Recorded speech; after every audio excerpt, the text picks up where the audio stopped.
여러분의 자녀들 보면 좀 특별한 느낌이 있지 않습니까? 기대감이 있지 않습니까? 저도 그랬습니다. 우리 첫째 다은이가 태어났을 때 참 기대감이 높았습니다.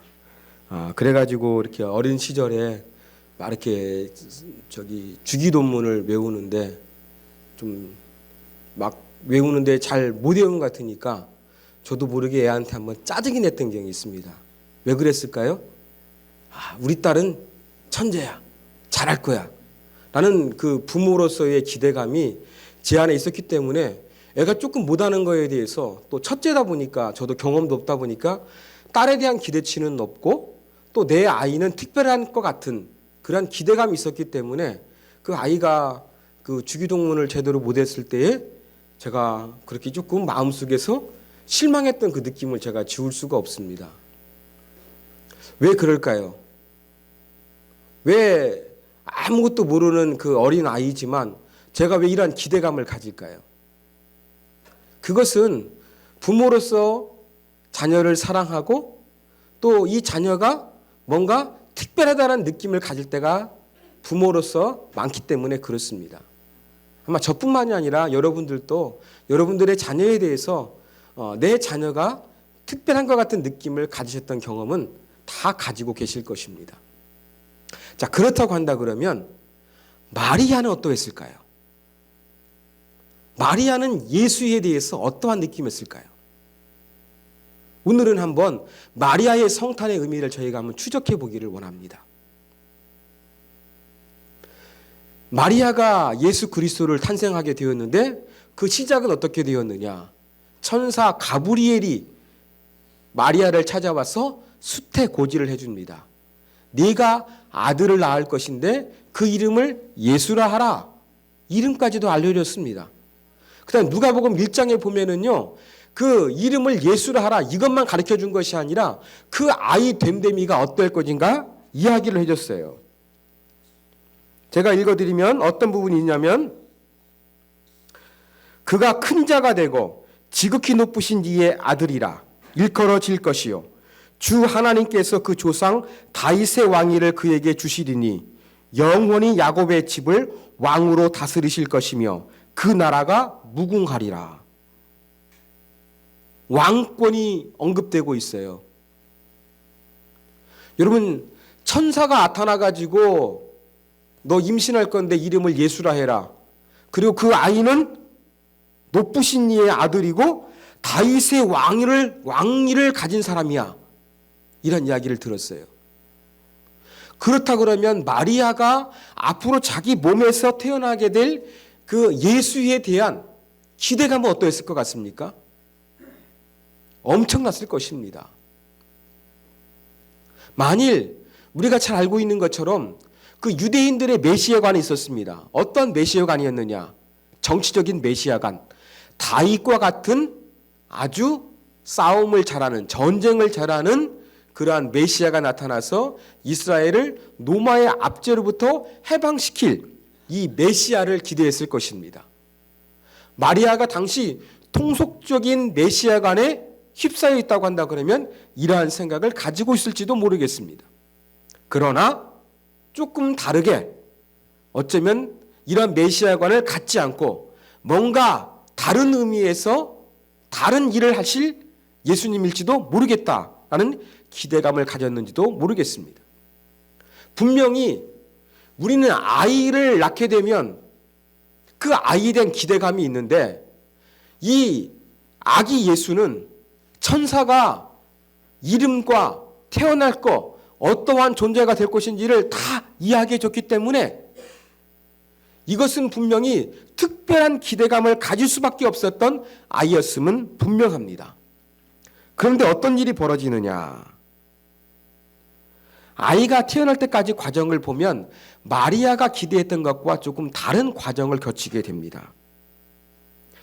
자, 당시 로마의 왕은 이 카이사르 아우구스투스가 왕이 되었습니다.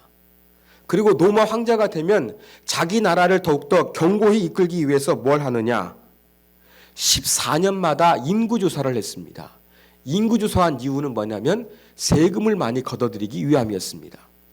그래서 이 가이사 아우구스투스도 이제 인구 조사를 통해 가지고 세금을 더 많이 걷어들이려고 했던 것입니다. 이게 바로 호적입니다.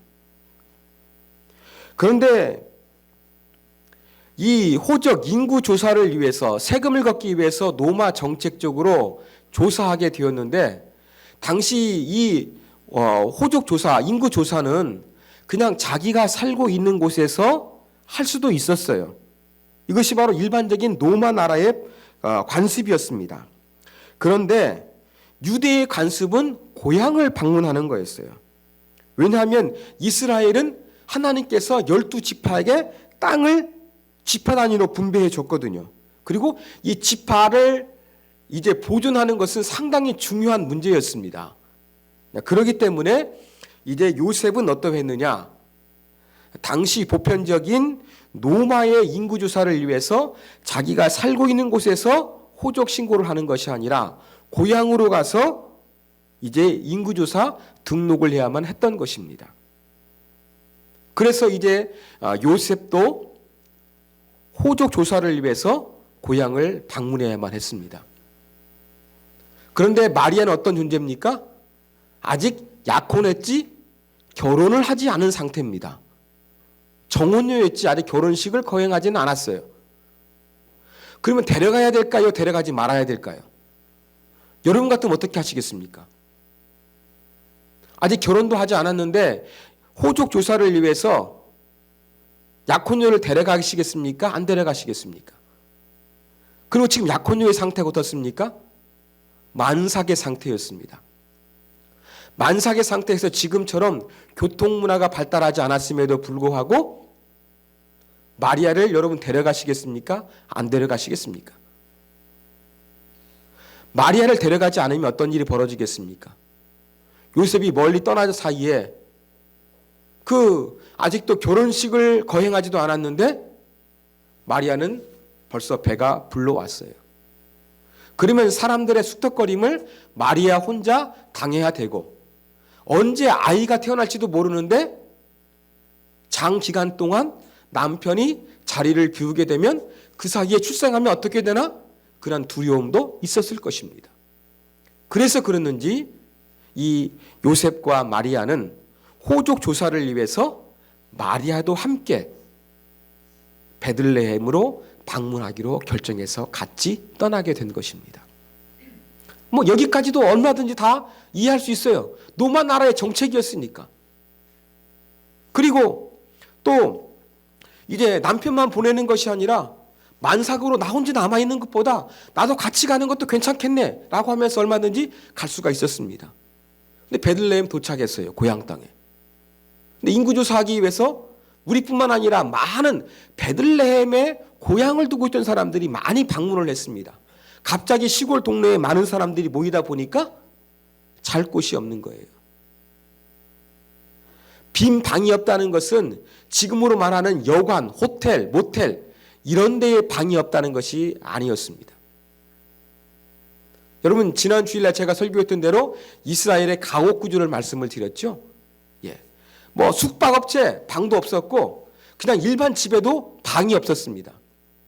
제가 말씀드린 대로 이스라엘 가옥구조 평평한 지붕 위에 방을 만들어서 개인 방으로도 썼고, 또 평평한 지붕 위에 방을 만들어서 객실로 썼다고 말씀을 드렸습니다. 예수님께서 최후의 만찬을 거행한 것도 이 객실이라고 제가 말씀을 드렸죠. 그런데 예수님께서는 지금 방이 없다는 이야기는 바로 무엇이냐면, 이렇게 일반 가옥 구조에서 사람들을 맞이할 수 있는 객실, 게스트룸도 전혀 하나도 없었다는 이야기입니다. 그래서 어디에 머물게 되느냐?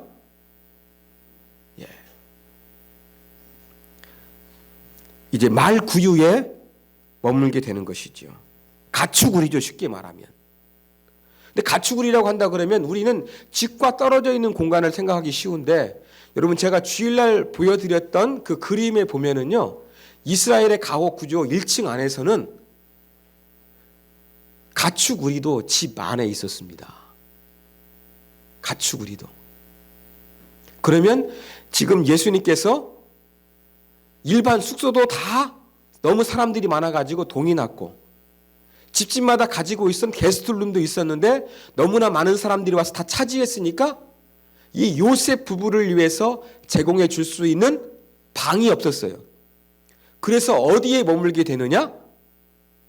집 한켠을 가축 우리로 사용하고 있는 공간에 요셉 부부가 하룻밤을 머물게 된 것입니다. 그리고 이 가축우리 하룻밤을 보내는 사이 아기 예수가 탄생하게 된 것입니다. 자, 여러분 이때 마리아의 마음이 어땠을까요? 한번 마리아가 되셔가지고 여러분 한번 생각해 보십시오. 어떠한 느낌이었을까?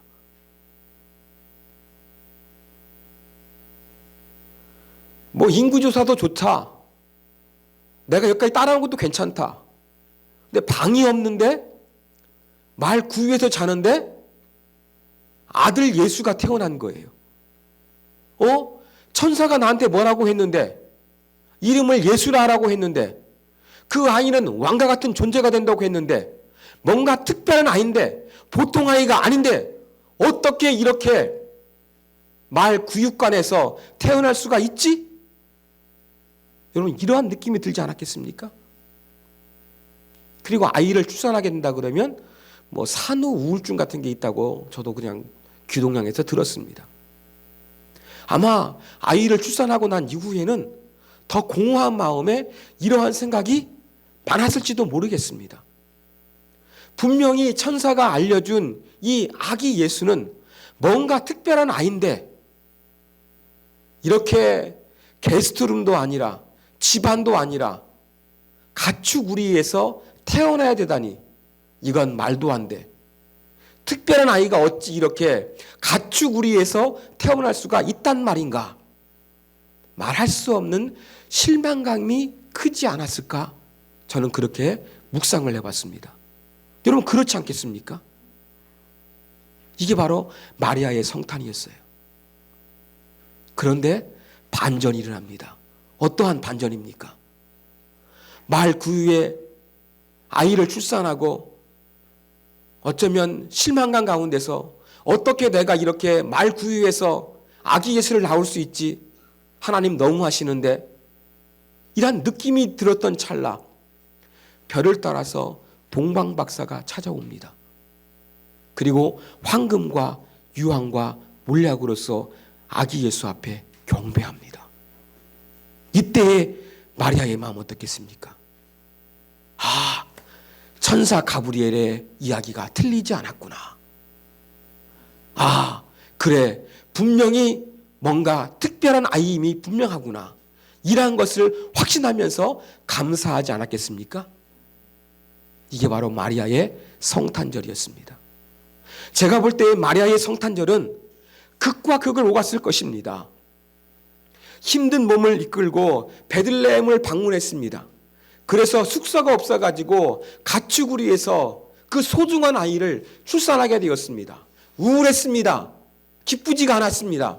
어찌 소중한 아이가 이런 곳에 태어날 수가 있지? 라는 생각으로 가득했습니다.